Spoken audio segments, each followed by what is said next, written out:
Hi friends, ഇതുപോലുള്ള വോൾട്ട്മീറ്ററുകൾ ഇടിമിന്നലിൽ complaint ആയിട്ട് പോകാറുണ്ട്. എന്നാൽ ഇത് കളയേണ്ട ആവശ്യമില്ല, നമുക്ക് റിപ്പയർ ചെയ്തെടുക്കാൻ പറ്റും. ഇതിൻ്റെ പവർ സപ്ലൈ സൈഡിലാണ് കംപ്ലൈൻറ്റ് വരുന്നത്. ഒരു 2 കപ്പാസിറ്റർ, 2 റെസിസ്റ്റർ, ഇത്രയാണ് ആ പവർ സപ്ലൈ സൈഡിൽ വരുന്നത്. ഇതെങ്ങനെയാണ് റിപ്പയർ ചെയ്തിരിക്കുന്നതെന്ന് നമുക്ക് നോക്കാം.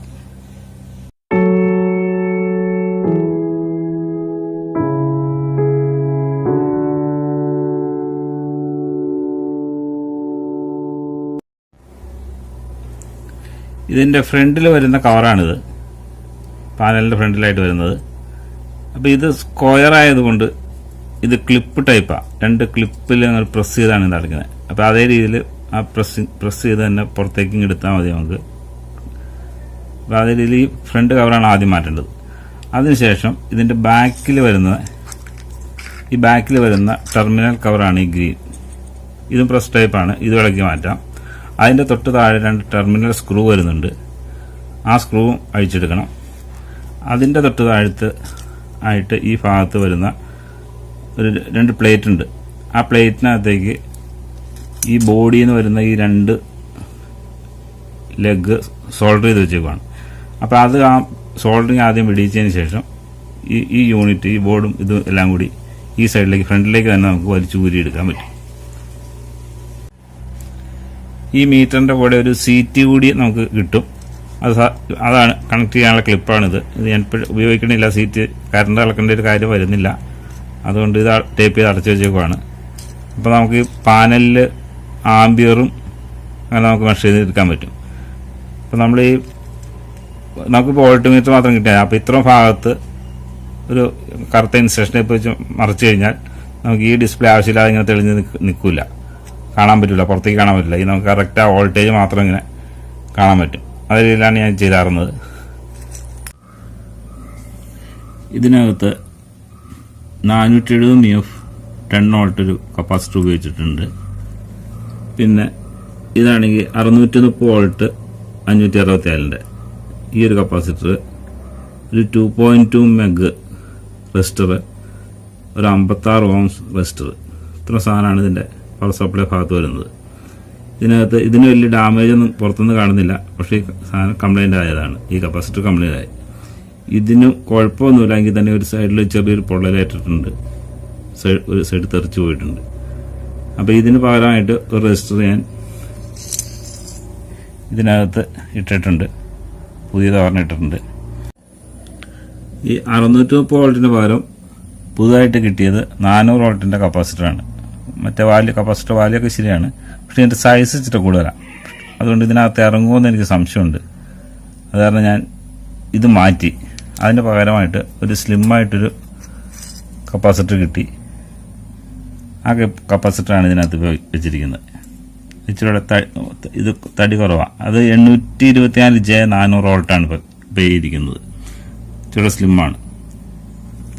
പിന്നെ ഇത് കൊടുത്തു കഴിഞ്ഞപ്പോൾ കുഴപ്പമില്ലെന്ന് വെച്ചാൽ ഇതിനകത്ത് കാണിക്കുന്ന വോൾട്ടേജ് കൂടുതലാണ്, നമ്മുടെ സാധാരണ സപ്ലൈ വോൾട്ടേജിനേക്കാളും കൂടിയ വോൾട്ടേജാണ് കാണിക്കുന്നത്.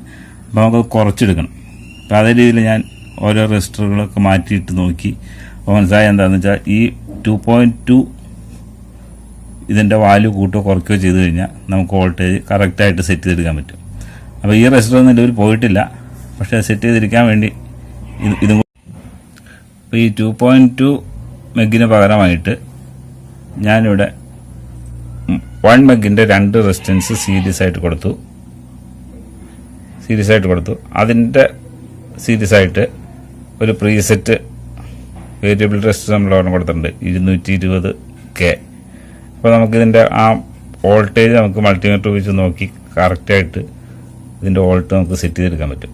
ഈ പ്രീസെറ്റ് കറക്റ്റ് ചെയ്ത് ട്യൂൺ ചെയ്തെടുത്താൽ മതി. അപ്പോൾ കൃത്യമായിട്ടുള്ള വോൾട്ടേജ് നമുക്ക് അതിനകത്താക്കിയെടുക്കാൻ പറ്റും. അപ്പോൾ ഇതിൻ്റെ കണക്ഷൻ വന്നേക്കണേ നോക്കിയോ. ആ റെസിസ്റ്റർ കൊടുത്തിരിക്കുന്ന ആ പോയിന്റിൽ നിന്ന് തന്നെയാണ് സോൾഡർ ചെയ്തെടുത്തേക്കണേ. ആ റെസിസ്റ്റർ ഇതിന് സീരീസ് ആയിട്ട് 2 സീരീസ് ആയിട്ട് ഈ കപ്പാസിറ്ററിൻ്റെ സപ്ലൈ കൊടുക്കുന്ന പോയിന്റിലേക്ക് വന്നു.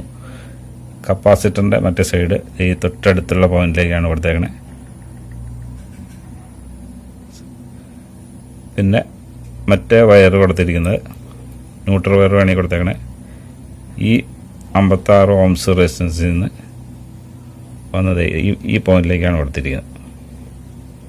അപ്പോൾ അതൊക്കെ അതേ രീതിയിൽ തന്നെ കൊടുക്കുക. ഒന്നുകൂടെ വ്യക്തമായിട്ട് കണ്ടോ. ഇത്ര ഭാഗങ്ങളൊക്കെ നമുക്ക് സാധാരണ ഇതിൽ മാറ്റിയെടുക്കാൻ പറ്റുള്ളൂ. അപ്പോൾ എന്തായാലും ഇതിപ്പോൾ വർക്കിംഗ് കണ്ടീഷനാണ്. ഞാൻ ഇപ്പോൾ ടെസ്റ്റ് ചെയ്ത് ടെസ്റ്റ് ചെയ്തായിരുന്നു. കൃത്യമായ വോൾട്ടേജാണ് എടുക്കാൻ പറ്റുന്നത്. ഞാനത് മൊത്തം റീസെറ്റ് ചെയ്ത് കാണിച്ചു തരാം. പിന്നൊരു കാര്യം, ഇവിടെ നമ്മൾ ചെറിയ റെസിസ്റ്റർ ഉപയോഗിച്ചാൽ മതി. പക്ഷേ ഈ സൈഡിൽ ഈ വരുന്ന 56 ഓംസ് ഹാഫ് വാട്ട് റെസിസ്റ്റർ തന്നെ ഉപയോഗിക്കണം. അല്ലെങ്കിൽ ഇത് ചൂടായി ചിലപ്പോൾ കത്തിപ്പോയിരിക്കും. ഞാൻ ടെസ്റ്റ് ചെയ്തപ്പോൾ അങ്ങനെയൊക്കെയാണ് കാണിച്ചത്. അത് പ്രത്യേകം ശ്രദ്ധിക്കുക. ബാക്കി വാല്യുകളെല്ലാം ഇതേ രീതിയിൽ ഉപയോഗിച്ചാൽ മതി.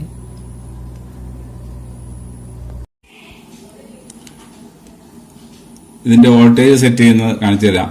ഈ പ്രീസെറ്റ് തിരിക്കുമ്പോൾ വോൾട്ടേജ് മാറുന്നുണ്ട്. ഇപ്പോൾ 261 വോൾട്ടാണ് കാണുന്നത്. ഇത് നമുക്കിങ്ങനെ കുറച്ച് കൊണ്ടുവരാൻ പറ്റും. ഇതിൽ സെറ്റ് ചെയ്താൽ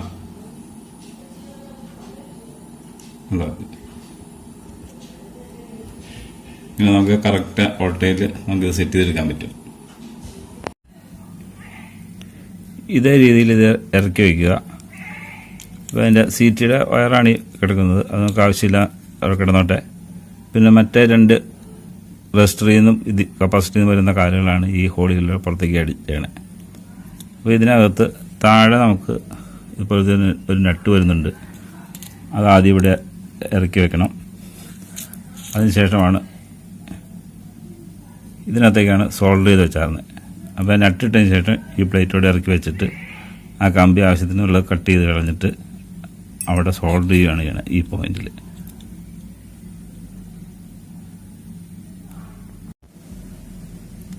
ഇവിടെ 2 പോയിന്റിലും കൃത്യമായിട്ട് സോൾഡർ ചെയ്തിട്ടുണ്ട്. അതിനുശേഷം ഈ ഒരു സ്ക്രൂ ഇട്ടിട്ടുണ്ട്. അതുപോലെ തന്നെ അടുത്ത സ്ക്രൂവും അങ്ങിടണം. അതിനുശേഷം ഇത് പ്രസ് ചെയ്ത് അടച്ചാൽ മതി. ഇനി ഇതിൻ്റെ ഫ്രണ്ട് കവർ അടച്ചെടുത്താൽ മതി.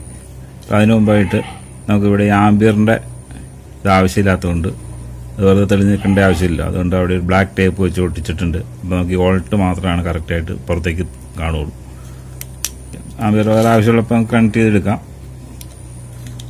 ഇത് പ്രസ് ചെയ്തിട്ടാണ് അടയ്ക്കുന്നത്. ഇത് റൗണ്ട് ടൈപ്പ് വരുന്നുണ്ട്.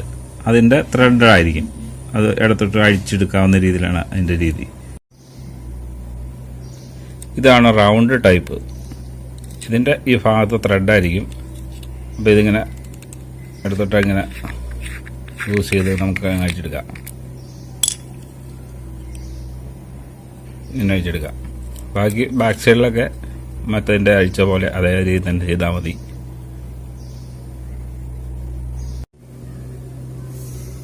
ഇങ്ങനെ അഴിച്ചെടുത്തു. ഇനി ഇവിടെയാണ് സോൾഡർ ചെയ്തിരിക്കുന്നത്. ഈ പോയിന്റും ഈ താഴത്തെ പോയിന്റ് ആ സോൾഡറിൽ നിന്ന് വിടിയിച്ചിട്ട് ഈ തൈഡ് 2 പുറത്തെടുക്കണം. പിന്നെ അടിയിലുള്ള നട്ടും എടുക്കണം. ഇതും ഇടിമിന്നലിൽ പോയതാണ്. ഇതിൻ്റെ ഈ റെസിസ്റ്റർ പൊട്ടിത്തെറിച്ച് പോയിട്ടുണ്ട്. ഈ കപ്പാസിറ്ററും പോയിട്ടുണ്ട്. ശരിക്കും വ്യക്തമായിട്ട് കാണാം. 474 J 500 വോൾട്ടാണ് ഇതിനകത്ത് ഉപയോഗിച്ചത്.